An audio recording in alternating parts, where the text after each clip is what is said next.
The title of this video is, Why Don't Black People Swim Well? To start, this title is misleading. It's not just swimming that some black individuals might not excel in. Many people have the preconception that black individuals are naturally adept at all sports, primarily because of the exceptional physicality and athleticism seen in some sports. As of 2021, black athletes constituted 73% of the NBA and around 60% of the NFL. Considering that only 15% of the U.S. population is black, these numbers are remarkable. Track and field, whether sprints or marathons, have been dominated by black athletes for years.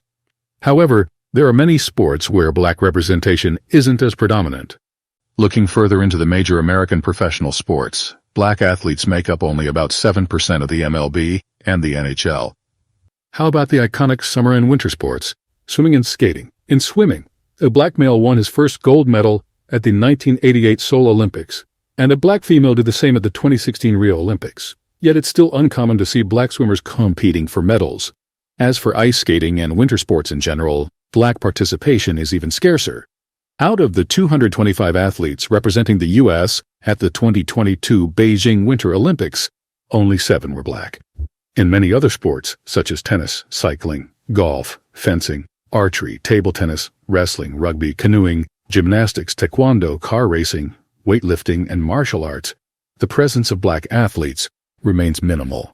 The reason why this video focuses on the topic of swimming is because it can shed light on the broader question of why black individuals excel in specific sports like basketball, track, and football, but not so much in others. Over time, there have been many theories about why black athletes might underperform in swimming compared to track and field. One common idea, which still gets media attention, suggests that black people have inherently more muscle mass and higher muscle density, making them more prone to sinking in water. Another theory postulates that black individuals have larger sweat pores, which might hinder their swimming performance.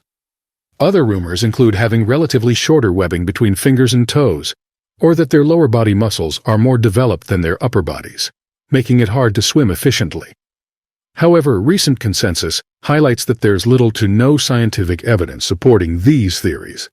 While it's true that black individuals might have a slightly higher muscle density, this is only a minor disadvantage in long-distance swimming, and can be an advantage in short-distance events. Large sweat pores can be covered by full-body swimsuits, and any racial differences in webbing are negligible. Instead, many experts believe that socio-environmental factors play a significant role. In the U.S., swimming became popular around the 1920s and was a national pastime by the 1950s and 60s. But during this time, black individuals faced significant racial discrimination and were often prohibited from using the same swimming pools as white people. Of the over 2,000 pools built during this era, most denied entry to black people, and very few pools were built in black neighborhoods. Historically, dating back to slave times, black individuals were discouraged or even forbidden from learning to swim as a means to prevent escape. Due to various historical and societal factors, a 2010 statistic showed that 70% of black Americans couldn't swim. This percentage is alarmingly high compared to white, Hispanic, and Asian populations living in the U.S. If both parents don't know how to swim, the likelihood of their child learning drops to a mere 13%. Thus, many black Americans had limited exposure to swimming opportunities. There was also a distinct lack of infrastructure in place to cultivate black talent in swimming. Given this context, it's even more surprising when an exceptional black swimmer emerges. At the core, the primary reason many black Americans don't swim is economic. Swimming, being an individual sport, can be expensive in the U.S. Areas predominantly inhabited by black communities often lack public pools.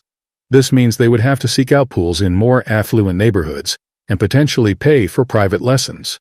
Furthermore, if one exhibits talent in swimming and aims to become a professional, they would need intensive training from renowned coaches, and this often means more expenses. Many black parents find it challenging to shoulder these economic burdens, even if their children show potential in swimming. Moreover, in U.S. universities, less popular sports often get overshadowed during athletic recruitments. Scholarships are typically concentrated in popular sports like football and basketball that can elevate the university's reputation. Even if one excels in swimming, the prospects of substantial earnings are slim. There's no professional swimming league, and winning an Olympic gold doesn't guarantee significant financial rewards. Given these circumstances, it's understandable why many underprivileged black children might not see swimming as a viable path. This reality extends to other less popular sports as well. Sports like tennis, cycling, and golf require costly equipment and training sessions. Winter sports, with their expensive training environments, are no exception. Even with significant investment in terms of time and money, there's no guarantee of substantial financial return, making these sports less appealing to many in the black community. On the other hand, the sports where black athletes excel, like basketball, football, and track and field, require minimal initial investment. For basketball and football, a ball and a field are sufficient. Track events can essentially be practiced with no equipment at all. Moreover, achieving prominence in these sports can lead to vast wealth and fame. For many black individuals seeking a way out of poverty, it's only logical to focus on these disciplines. Interestingly, up until the early 20th century, basketball was predominantly played by Jewish athletes, comprising 70% of the players.